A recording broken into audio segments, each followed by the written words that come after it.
Hey, what's up, folks? Jerome back again. It's day 466 for me learning guitar. Having lots of fun. Today I want to talk about the G chord and the different ways of playing it. I'm going to learn a new way myself. I'm going to show you how I learn new chords. I've shown this before, but I'm going to go over it again. I'm going to have a shout out to Luke at midlifeguitar.com. He's documenting his learning guitar journey, similar to what I'm doing it, but in my opinion, he's doing it more professionally. His YouTube videos are more professionally edited. I don't do any editing on my video. I record it, upload it directly, but he's doing what I should have been doing, which is, doing a little bit more professional, but I haven't got there yet. Maybe one day I'll be a professional YouTuber. But for now, I just record it and upload it. So Luke, 3 months ago, Luke uploaded his first video. And he's following along justinguitar.com. And his first video that I just watched, he was doing the 1 minute changes. So that's in 1 minute, how fast can you do, how many chord changes can you do in a minute? And that was what Justin was using to teach grade schoolers how to get interested in learning these chord changes. In his first video, Luke was doing C to A minor, was his first chord change, and he was soon C to G, so he's doing. Aha! So I need to practice more, but C to A minor, C, A minor, C, which, I know that one pretty well. But then he was doing C to G. But here's the thing that I noticed that he was doing that I don't do. So he was playing C this way, standard C chord. But when he was playing G, he played G by moving the index finger, the middle finger up one string, the ring finger up one string, and then the pinky down one string. So it's economy of motion, really. If I could see, this is the one I need to learn.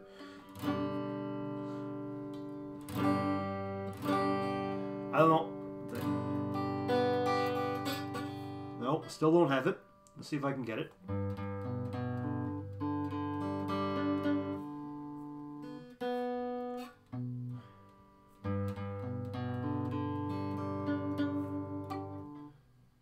Why can't I get this? This is what I need to learn.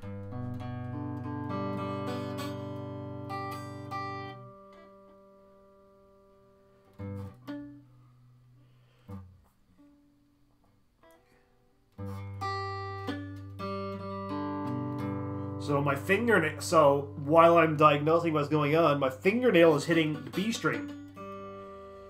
Which, how do you do? This is why I haven't played this chord. And now, my ring finger is hitting the A string.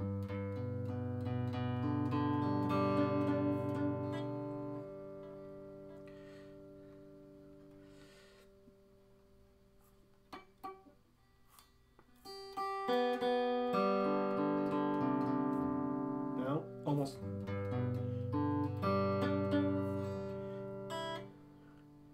Still don't have it.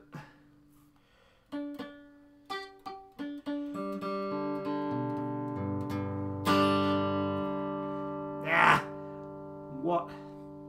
See, I can't even get...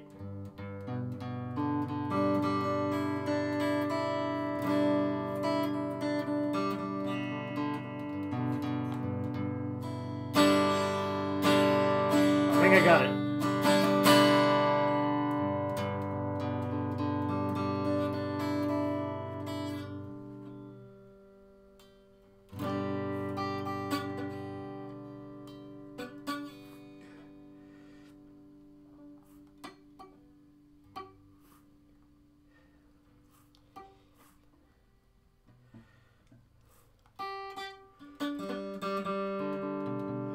Okay, alright, that obviously needs work, and that's what I want to talk about. How do I learn a new chord? Because effectively, I can play a G chord this way. I I can play it three. So I can play it two ways. I can play it 4-finger G, and I can play it 3-finger G. But when I try to do it the other way,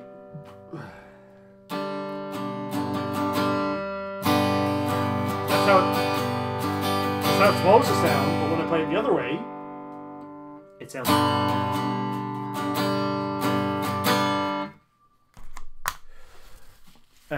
So obviously I need work. I need work to do on the 3-finger G, starting on the middle finger. Sorry.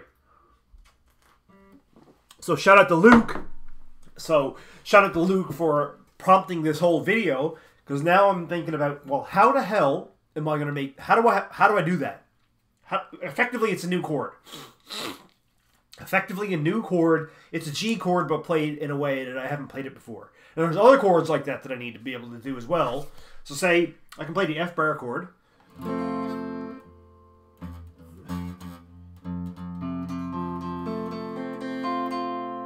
But when I try to play the F bar chord, the cheater, not the simpler way, quote unquote simpler,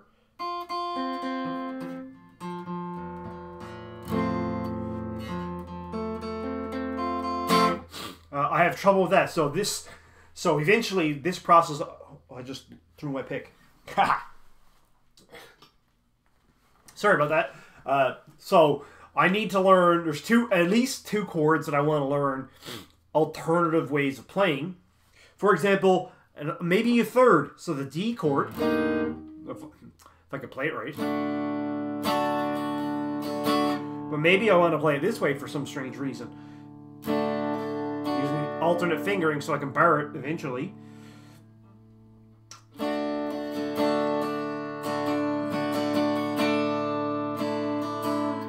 That's not right. Here we go. So that's what I want to talk about in this video. So here's a G, 4-finger G that I'm used to playing. So say if I'm playing, so I use this 4-finger G typically when I'm switching from G to C add 9. So if I'm doing,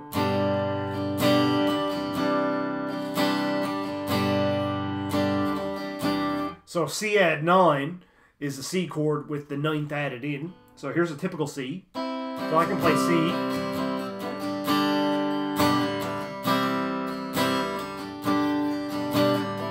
Typical C to G, but it's simpler to do C, substitute the C chord for the C add 9, so I can do, then I can use a C add 9 as a C chord.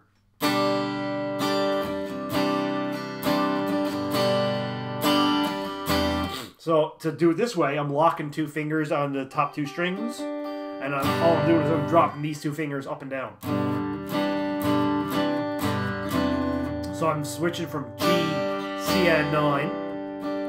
And in this way, it allows me to easily go to D, because I got the ring finger locked on the B string. So in Justin Guitar's terms, that's an anchor finger. So it really depends on what chord transition you have. So if you're switching from D to G, if you're doing a lot of D to G transitions, the 4-finger G is your better bet, because then you always leave the ring finger locked in, and it's easy to do. But if you're doing a lot of C to G switches, then it would be better to do this, because for economy of motion,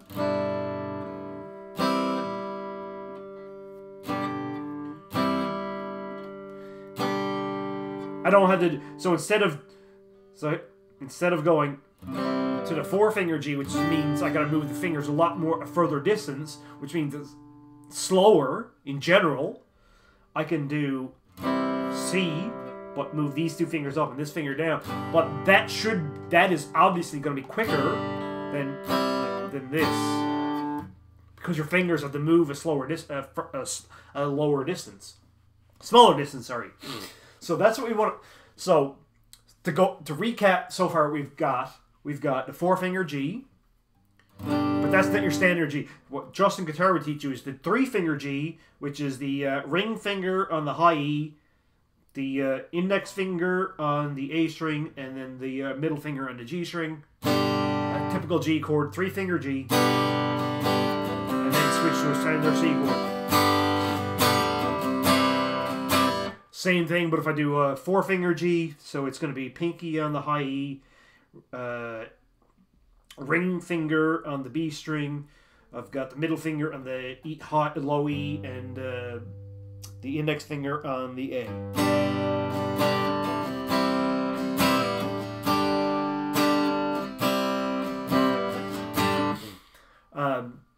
But now what I want to practice is what Luke was doing, was the 1-minute changes. He was doing C to G, but he was doing this G.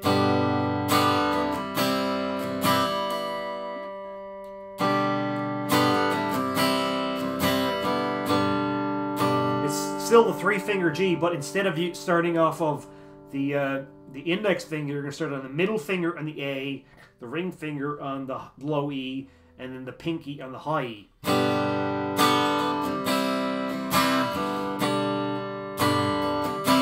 So that's 3 ways of playing the G chord. I know of 2 of the 3, but if you're playing a fast strumming, so there's a song that I want to learn. It's a Newfoundland song called Sonny's Dream, and it does a lot of C to F, for example.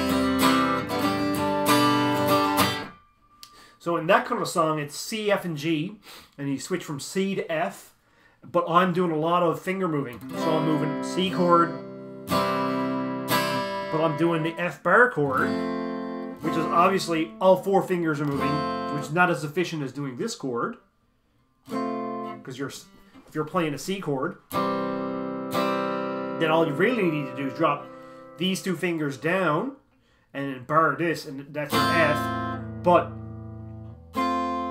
I haven't learned that one yet, so I can't use that in a chord. But that's, if you think about a fast strumming, it's more efficient to do it that way. But then if I've got a lot of chord transitions from C to G, so if I'm doing something,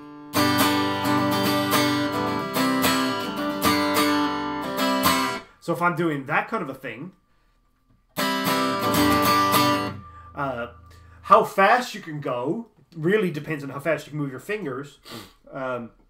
But here it would be more, if I knew how to do it, it would be more efficient to do it this way.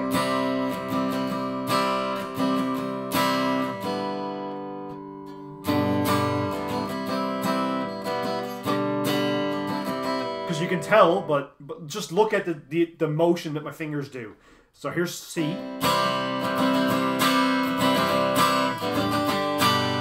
So in order to move here to here, these 2 fingers come all the way up here, and then these 2 fingers come all the way down here. Yeah, right? Yeah.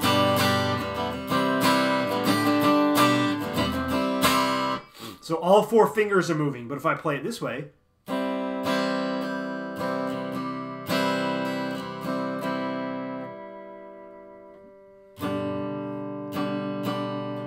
I could imagine that was sounding right, imagine that all the way to 11.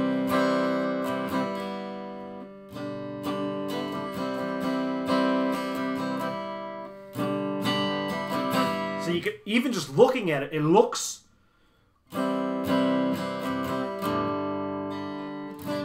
fingers have to move a lesser distance. So that's, in that kind of a context, you want to have all those tricks in your bag to pull out depending on the context.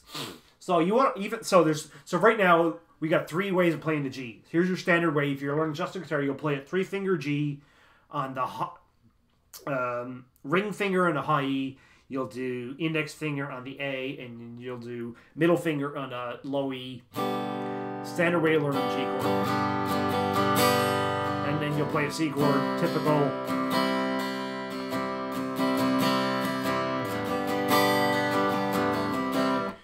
That's your typical way of learning C into G. But if you want to play it fast, that's not really efficient. So if we want to get it more efficient, and really what we want in this case, if we're playing, a more efficient way is to do the 3-finger G, but switch the fingers that we use. If I had to practice it, what you can tell by just looking at the motion that the fingers have to go through is a lot less.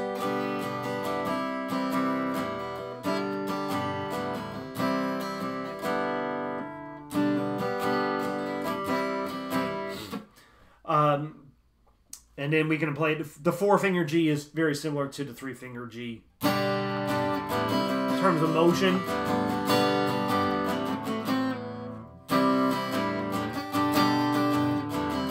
But the 4-finger G comes in good when you want to do a G to D.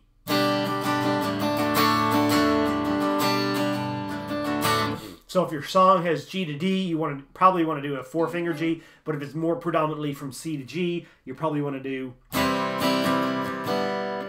this way. But I haven't learned that one, so I've been doing it inefficiently. But I watched Luke's video, and he was doing it the other way, so that prompted me how to learn this. But that's a long way of saying.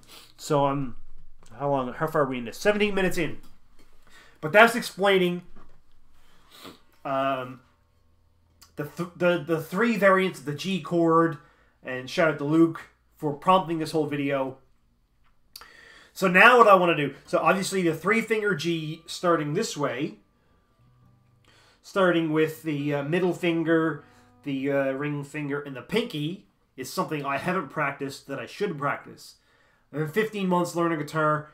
Right now, efficiency is one of the things that I want to focus on. So if you're playing something that's fast, or if you're in a live, and you're doing a live performance, pulling out, this is a simpler transition from C to this G. It's a simpler transition, so there's less to go wrong. So having that in your bag of tricks is good. Otherwise, if you're under a lot of stress, so let's say you're doing your first performance, and you're doing your chord changes are a lot more complicated than they need to be. There's a lot more error prone. So in that case, having practiced all the chord transitions, and the simpler the chord transitions, and you've practiced them, then there's less chance that you're going to mess up. I know, because I actually did that my first 2 times out at my open mic night, and it was really, really simple. It was like,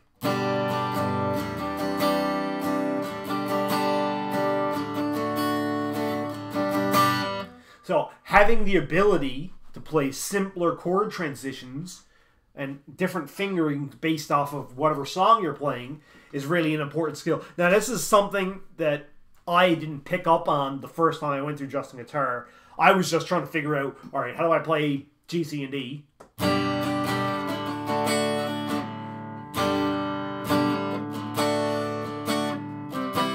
So when you're first going through Justin Guitar, really, at that level, the first 3 months, play it any way you want. Whatever you find simpler, I think, go for it. Fill your boots, as we say. Because you're not thinking about, for a beginner, thinking about which version of G you're going to play. If you're going to play the 4-finger G, switching from G to D, or you're going to use the 3-finger G to switch from G to C, which, like this. So, depending on the chords and whatever song you're playing, you need to have all those tricks in your bag. So, I'm going to start talking about... now I want to dig into the mechanics of how you learn that. So, we want to learn a new chord transition. So what I'm going to talk about now, even though for the first cut of any version of G is fine. How do you learn? What's more important about what I'm going to talk about now is how you learn a new chord. In my mind, this chord, the G that I know how to play. I lost my pick. I didn't throw it away this time. So here's your 3-finger G. But in my mind, this is a complete same chord, different fingering. it's a completely different chord. Because I have no muscle memory. It's just as well as this is some chord I haven't learned. Some jazz chord. I've never practiced this. I wouldn't be able to pull this off in a live performance. Because I haven't practiced it enough. So in that case, it's a brand new chord. So even though I know the G chord, the separate fingering makes it a brand new chord. So, I've talked about this before, but I'll talk about the first 100 chords for guitar. I think it's chapter 12. I never can remember. Let's go chapter 12, how to practice. Chapter 12, how to practice. They talk about, Justin Guitar has his 1 minute intervals. It's very similar to that. But what we're going to do, I'm going to break out the metronome. Let's do it. Metronome app on my phone. I've shown this before. It's by Gizmert. Here's what it looks like. I'm going to put it on, right now it's on 72. Let's bump that down to 60. Metronome set at 60 beats a minute. So what I'm going to do, to start off, one chord change every measure. So every 4 clicks, I want to do a chord change. It's really, really slow. So that turns out to, I don't know, what's that? How many chords? I'm not even going to do the math. I can't do the math. But it's really slow. So if I bump, so it's quarter speed. So if I could do it once every click, that would be 60 changes a minute. Where Justin wants you to be in order to play a song. But in this speed, one chord change every 4 clicks, then we're really at quarter speed. So we really slowed it down. So we're at a quarter speed of where we need to be. But that's good when you want to learn a new chord. So let's do it. 2, 3, click. 1, 2, 3, click. 2, 3.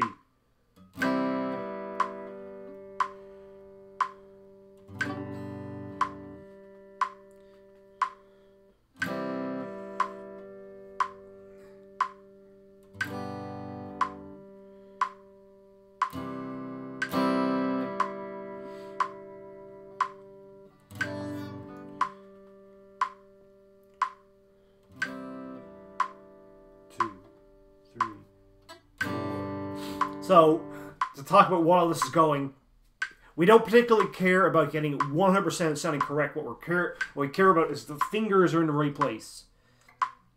So if I can get my fingers in the right place. So the point of this exercise is to make sure the fingers move in the right place, not to get it 100%. So we're going to keep going until 2, 3, 4, 1, 2, 3, 4.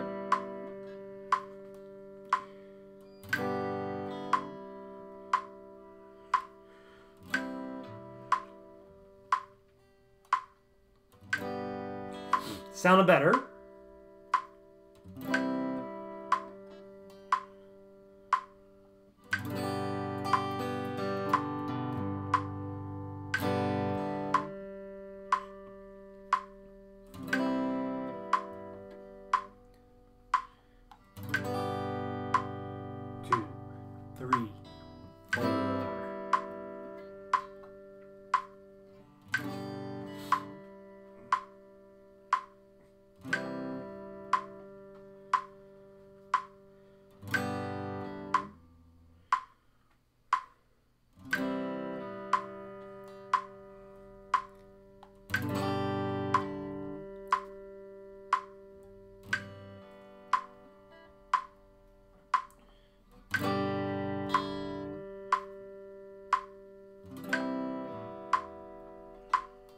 Three, 4, 2, 3, 4, 1, 2, 3, 4, 1, 2, 3, 4, 1, 2, 3, 4. Okay, so at this point we got 60, so we're at quarter speed. And I've got sounding good this way. If I'm ignoring the clicker.